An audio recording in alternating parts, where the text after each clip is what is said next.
ముఖ్యమంత్రి జగన్మోహన్ రెడ్డిపై జరిగిన దాడిని ఎమ్మెల్యే అనిల్ కుమార్ ఖండించారు. దాడి చేసిన వారిని గుర్తించి వెంటనే శిక్షించాలని డిమాండ్ చేశారు. రాబోయే ఎన్నికల్లో వైసీపీ ప్రభుత్వం గెలిచి తీరుతుందని తెలిపారు.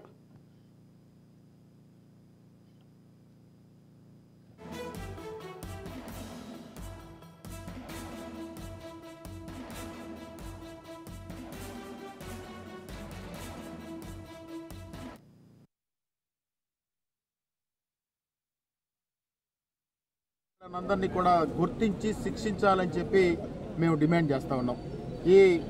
ఇలాంటి ఘటన జరగడం చాలా దురదృష్టకరం.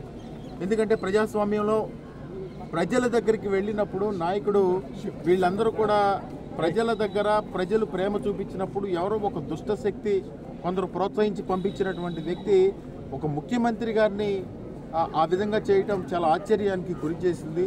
ఎందుకంటే అంత సెక్యూరిటీ ఉండి మరి ఏ విధంగా చేశారో అధికారులు వాళ్ళని వెంటనే కూడా పట్టుకుని శిక్షించాలని చెప్పి మనం చేస్తూ ఉన్నాం.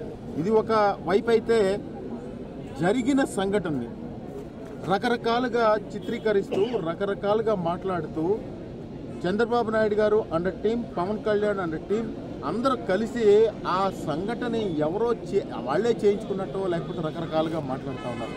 ఒక ముఖ్యమంత్రి గారి